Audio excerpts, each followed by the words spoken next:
Hey, Mary, what's up? Nothing much. Just hiding in my basement to make this call. I wish I was there with you.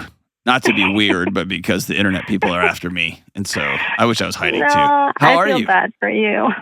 Because, like, oh, you're an idiot. Well, oh, jeez. No, I mean, we all make some sort of mistakes, and your, what's the word? Your audience is just too big. So, It is what it is. I did it. I did it. So, all right. So how can I yeah. help you, Mary? What's up? Um, so my original question was about how should I deal with other people showing favoritism towards one of my kids? Tell me There's more. there's no big stories. It's just that I asked that question because I'm already dealing with jealousy and competitiveness with my kids, like between my eldest and my middle child. And How old are they? so my oldest is 5, my middle is 3, So and my youngest is 8 months. I would let that competitiveness and that, is this fair? And what about, let that roll. That's developmentally appropriate. That's okay. Okay. Don't go to war over those kind of things. Like, they need to learn how to be disappointed, but a 3-year-old is not going to understand 5-year-olds twice their size, so they get more food, or the making you get 2 Skittles, I get 2 Skittles. That's just how they're processing the world, and the adult explanations don't register in their minds. Okay. So don't lose sleep over that. Who is treating them unfairly? My mother-in-law. Oh, yikes! I mean, she's not mean to the other kids, but I think so. If I can give you a little bit of a backstory, Of course. So when I was pregnant with my middle child, my eldest became really attached to my husband because, in a way, I was neglecting him because my pregnancy was rough. Let's rephrase that. You weren't neglecting him; you were surviving. Yeah. So Yeah. I feel like we didn't have the bond that we could have had if I weren't pregnant. So there are times when he would be crying in the middle of the night. I would go to his room and he would say, "I don't want you, I want daddy." And I would just tell him, "I know you want daddy, but here I am. I'm here. I want to help you. I'm trying to let daddy sleep." And I would just stay with him. And that breaks my heart to hear my kids say, "I don't want you," right? Dude, hey, hold on. I want you to. Oh, geez, yes, I do. I know that very, very well. Very well. That's been my life, except in reverse with my daughter. Okay. I want you to know that doesn't mean you did something wrong or should have done something different. Mm-hmm. Okay. Kids bond with certain parents. Mm-hmm. Kids feel safe with certain parents, and sometimes I can go back and say, man, if you weren't writing a dissertation, maybe you would have been around a little bit more when your daughter was 1.5 to 2, when her neural development was really cooking. But I wasn't, right? And so I'm glad. That's why 2-parent households, those kids statistically have advantages because they've got somebody, right? Instead of nobody. And so I know it's hard in those moments when your kid's like, no, I don't want you. I want dad, or I don't want you. I want mom. Or when you're bouncing them and trying to get them to quit crying and they just are screaming, and then you hand them to the other parent and they instantly go, ah, right? It's easy to take that personal, but at the same time, if we can stand in that and exhale and say, I'm glad I got my whoever it is, husband, wife, baby dad, like whoever the other partner is, thank God we got somebody. Mm-hmm. You see what I'm saying? And I know you want it to be you, but thank goodness he's connected to his dad. So how does mother-in-law factor into this? Well, I'm just saying that, so my relationship with the eldest is like that. And I feel like I was making it up to him, right? And I feel like at the same time, I felt like I was neglecting the middle child because of this. Now, so it's a whole balancing act. And then I got the 3rd kid. Most of the time, I forget the 3rd kid. That makes you normal, Mary. I know, but then when I see, my mother-in-law, again, she's not mean to the other kids, but I heard her say, she told me this outright, that her favorite is the eldest one. And my father-in-law and I tried to tell her, like, don't do that. Don't say things, we have preferences. Yes, that's just how it is. But don't say that out loud, and don't treat the kids unfairly. But then I would see her, just spending more time with him, talking to him more often. And I think I'm hyper aware of that because of how I'm dealing with the kids inside the house. Yeah. I think you need to cut Mary some slack. Because you're walking around 24/7, 365, always in a state of, I should be doing something different and I'm failing at this. And then in a perfect world, our in-laws would never say stuff like that, but our in-laws do say stuff like that. Mm-hmm. And the first grandkid, is this the first grandkid? Yes. Yeah. So the first grandkid is the golden child, right? Until the second grandkid comes along and does something more spectacular. And it's just kind of and then the baby's so cute and still young and so some of that shifts and moves. If there is a clear one kid gets a Christmas present and the other ones don't, or one kid gets a very special gift and the other two would get a high five, then your husband would need to talk to his mother and say, hey, if this is going to be how this goes, then I'm not going to do this to my other kids, because I don't want them to come to your house understanding they're going to get a real life lesson in how they're not enough, or how you love somebody else more than them, because those little kids are going to internalize it as they're the problem. They're going to try to fix it, and that's not their job. But that would be a conversation for your husband to have with his mom, not for you. Mm-hmm. Hopefully he would be of the caliber of character of a man who would do that. Yeah.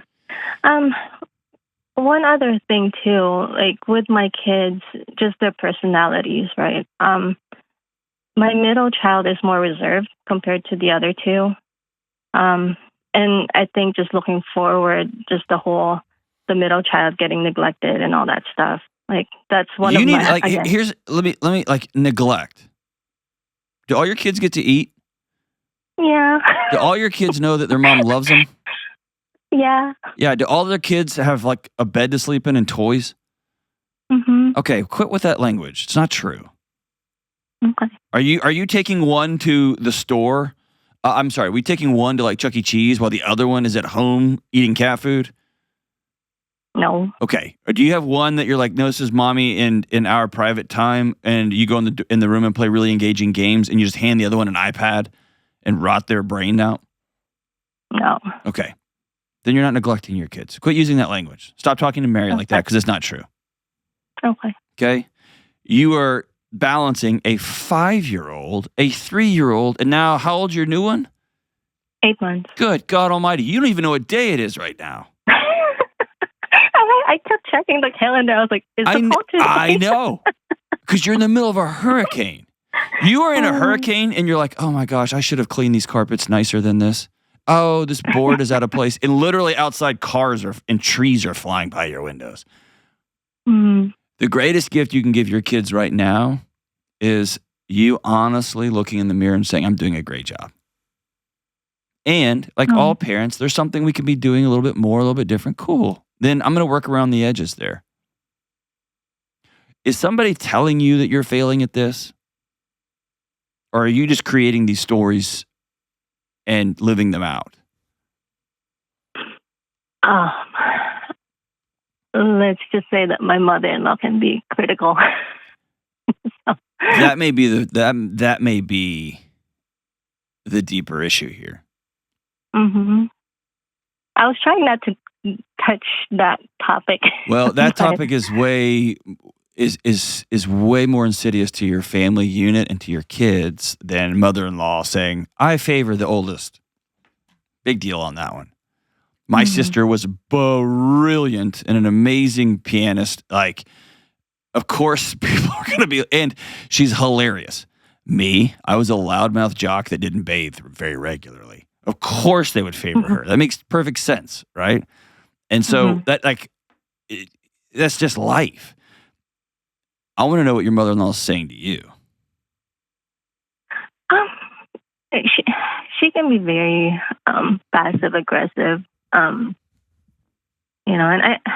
I think I can be very sensitive about things too.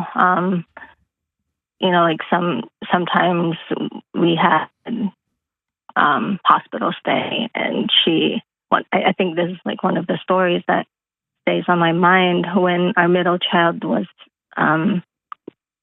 he had to stay in the hospital, and we came back home, and she basically just yelled at my husband for not taking care of our kid.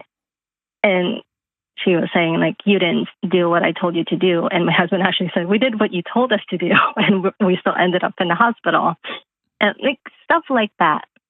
Why is your husband allowing his mother to still be the parent of both him and your marriage? He's working on it. That's unacceptable. Not a good answer. It's been 5 years, plus however long you were together before your first son was born. Yeah.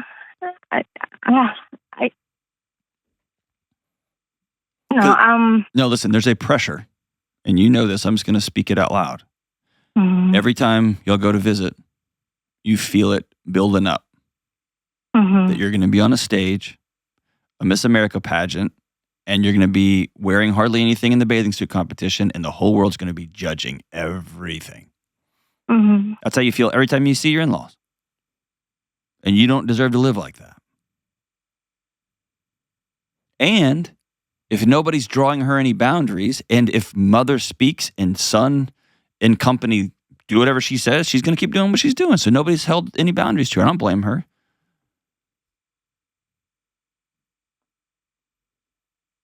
Your husband has to stand up and say, this is my wife. This is my wife. Her and I will decide the best care for our kids. Her and I will decide what's best when it comes to schools and homes, and is she going to work or not work? That will be our decision. And mom and dad, if y'all want to be a part of our life, then that's going to be great. And yes, moms and dads, like grandparents, they're supposed to lob advice at you all day. That's what they do. That's how they show love. I'm not like, there is kind of a movement right on the internet to be like, if you say one thing of advice, I'm out. You don't get to, that's dumb. But this woman is speaking into you at a deep level, and it's causing you to doubt every bit of your sanity, your maternal instinct, and you doing the things you have to do to keep your kids well and whole. And I think it's time to sit down and tell your husband she can't speak into our home anymore. Because here's the secret, Mary. This is your home, and this is his home, not her home.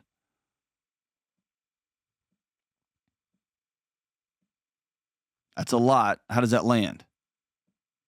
I mean, I've heard you have this conversation with other people. And like I had a conversation with my husband maybe a week ago, telling him how I feel about his mom. And I did it when it wasn't like when I wasn't emotional about it. Like I just said, I know one day we'll end up having her in our house. And to be honest, my relationship with her is not getting any better. And I tried so hard not to like accuse him of anything, and because he tends to get defensive, and then we don't get anywhere. But he didn't really give me an answer, like how he's going to deal with it. Because he's not going to. He never has. Okay. Correct. And so I think the fair path forward is this. We need to have an adult conversation. And when we have had adult conversations in the past, you get very defensive and you leave. I'm going to ask you to not leave. I'm going to ask you to stay with me here. I got to say some hard things. And if he can't do it or won't do it, then that's your marriage has bigger issues than just mother-in-law. But my guess is he's never had a day in his life not run by that woman. And she has never had somebody like lean up against that boundary. I hate this for you because I know it's hard.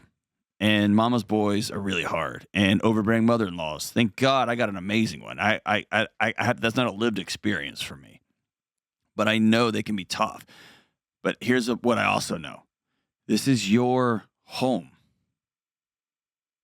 You and your husband are co-creating this home. And if he's going to be a baby and check out every time you'll have to have a hard conversation, y'all need to deal with that. If he can't hear criticism, he won't stand up to his mommy. Y'all need to deal with that because that's a much bigger issue. And I know it sounds pie in the sky, but he needs some action steps. He needs a roadmap. And is that ridiculous? Yes. But he's gotten every inch of his life planned out for him by his mommy his whole life. And I think it's time for him to get a new roadmap. Part of that roadmap is you need him to learn how to lead a family, learn how to co-create this thing with you. He doesn't know how to do that. He knows how to do what mommy says. And when mommy gets mad, he knows how to just go, and you're left fending for everybody. I hate that for you, Mary. I don't want that for you in your marriage. I want y'all to both stand up tall and say, this is our home. We love it when mom and dad in-laws visit. It's great. But it's our home. Whew. Let me know how that conversation goes. That one's going to be a tough one.